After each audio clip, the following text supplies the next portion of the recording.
At 12:19, two missiles leave their launchers on the Iranian coastline, and the USS Gerald Ford Spy-6 radar picks them up 4 seconds later.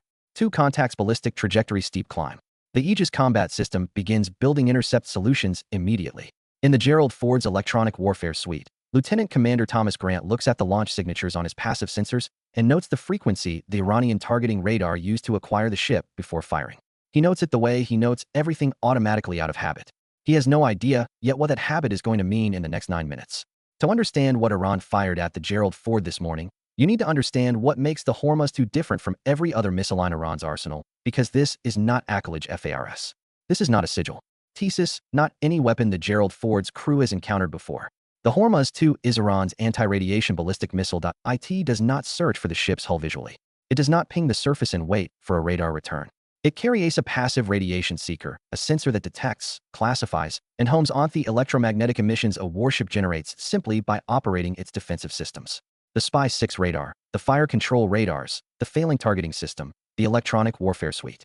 Every signal the Gerald Ford transmits to track the incoming missiles, to build intercept solutions, to defend itself. Every one of those signals is a beacon. The Hormuz-2 flies toward the act of defense is simultaneously the act of guidance. So the harder the Gerald Ford works to protect itself, the more precisely the Hormuz-2 knows where to go. Nobody in the Gerald Ford's Combat Information Center knows this yet. At 11:22, two SM-6 interceptors launch from USS Bulkley. The fire control solution is clean. The intercept geometry is favorable. The Aegis system has defeated ballistic missiles with this exact solution multiple times in this war. Grant is swatching his passive sensors. When the SM-6 launch, he watches the Hormuz-2 contacts on his display do something he has never seen a ballistic missile do in terminal phase. They correct both off them simultaneously, not a pre-programmed evasive maneuver. Those move laterally and randomly.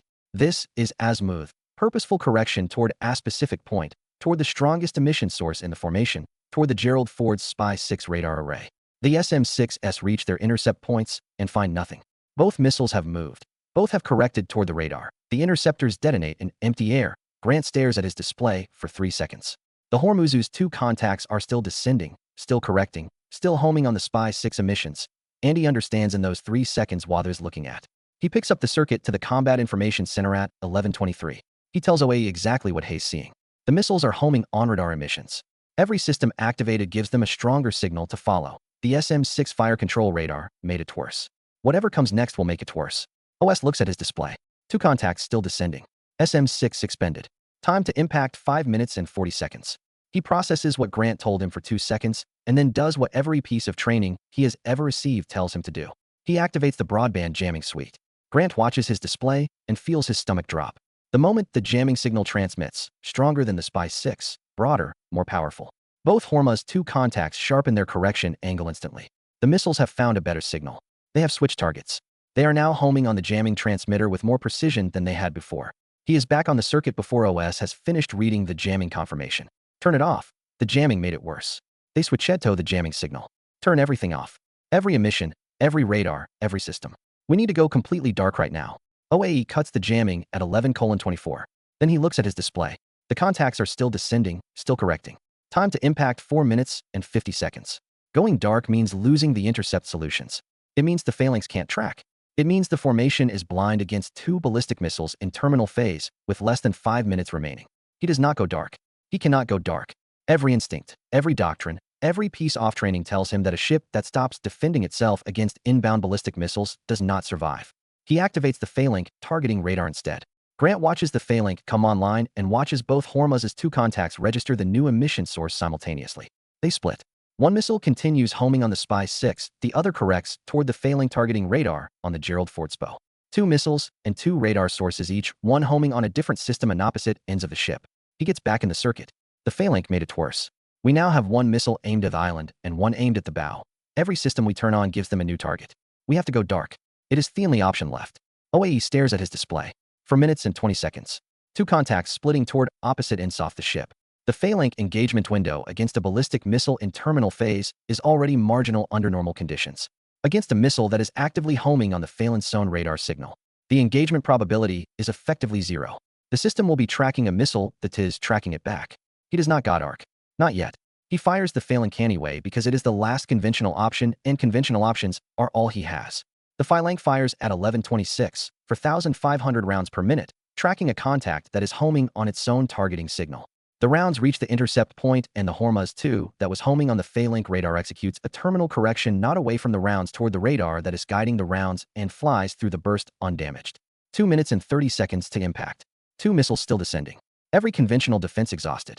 The Combat Information Center is completely silent except for the sound of the tactical display updating. Rear Admiral David Mercer has been standing in the Combat Information Center since 11/21. He has watched every intercept attempt fail. He has watched the jamming make it worse. He has watched the phalanx make it worse. He looks at the tactical display for 4 seconds, and then he picks up the Circuito Grant's position. Tell me what you need. Grant has been building something since 11/23. Since the moment he understood what the Hormuz-2 was doing, not a solution, a question. If a missile that homes on emissions cannot home on silence, then silence is the only defense. But going dark means losing everything. And the moment any system comes back online, the missiles reacquire. Unless the system that comes back online is somewhere the missiles cannot correct to in time, he tells Mercer what he needs.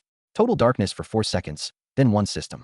The ship's navigation radar, lowest power emission in the Gerald Ford, activated at the stern of the ship for exactly 3 seconds, then cut. Not the Spy 6, not the phalanx, not anything the Hormuz-2 has been tracking for the last 7 minutes. A signal so weak and so far from the missile's committed terminal trajectory is that correcting to it would require a maneuvering capability the Hormuz-2 doesn't have in its final seconds off flight. Mercer looks at the display. 2 minutes and 10 seconds. He has watched every other option fail. He looks at Grant's position on the display for 3 seconds. Then he orders all emissions off. The Gerald Ford goes completely silent. The Spy 6 shuts down. The jamming suite is already off. The fire control radars go cold. The phalanx targeting system cuts by.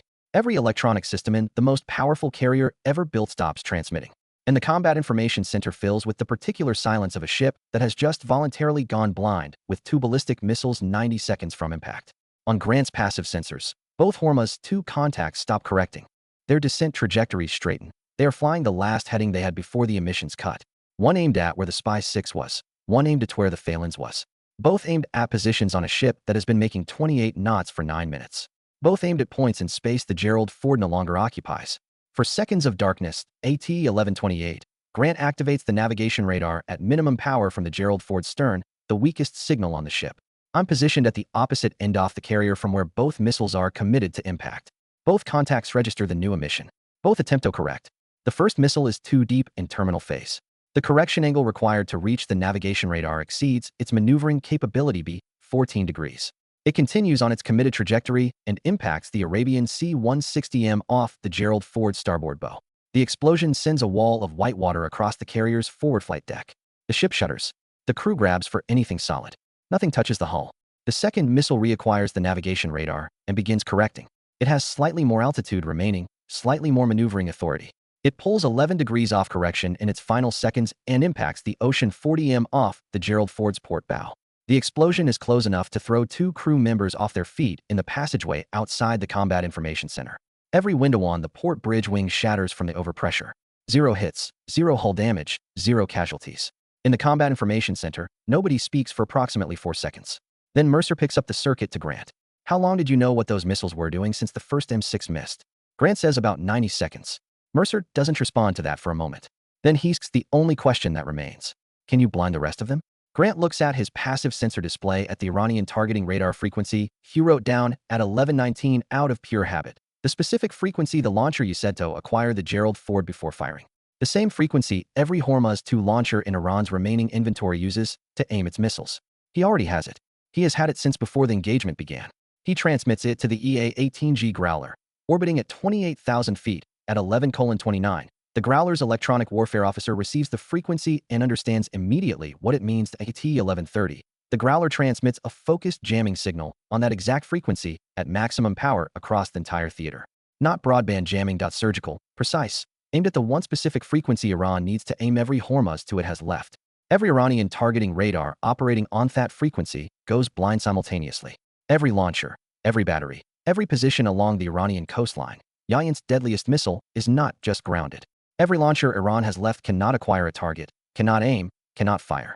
The Hormuz-2 is finished as a weapon in this conflict. While the Growler burns the frequency, the E-2D Hawkeye transmits the launcher coordinates to 2 FA-18F Sun Combat Air Patrol. The Hawkeye had been tracking the launcher's radar emissions passively since 11:14, 5 minutes before the missiles launched. It had the position fixed to within 20 m the entire time. 4 GBU-31 JDAIM release from 28,000 feet at 11:31. The launcher had been relocating since the moment the missiles fired. It had covered 3.1 kilometers toward its secondary position. It needed 8 minutes to reach safety. The first bomb arrived in 12 at the launcher, the crew, then the targeting radar, whose frequency Grant had written down at 11:19, ceased to exist at 11:43. In the electronic warfare suite, Grant wrote his engagement log in 2 sentences. Iran fired a missile that turns defense into guidance. We turned off the defense and burned the guidance. Iran fired their deadliest missile at USS Gerald Ford, a weapon specifically engineered to get stronger every time the ship tried to stop it. Every radar activated, every interceptor fired, every jamming signal transmitted. All of it fuel for the Hormuz-2 seeker. Every defensive action made the next impact more precise. The SM-6S made it worse. The jamming made it worse. The phalanx made it worse. And for 7 minutes, the most powerful carrier ever built sat in the Arabian Sea with 2 ballistic missiles descending toward it and no conventional defense left to deploy. It survived because one electronic warfare officer watched the first SM-6 miss at 11:22 and spent 90 seconds understanding why before anyone else in the formation had noticed the pattern. And because he had written down a frequency at 11:19 out off pure habit that turned out to be the key to blinding every Hormuz-2 launcher Iran has left. America's response didn't just destroy the launcher. It ended the weapon. And the lesson Iran took home from the Arabian Gulf that morning was the one at least wanted to learn. That the most dangerous thing about American naval power is not the missiles that fire back. It is the man who writes down the frequency before he knows what it's.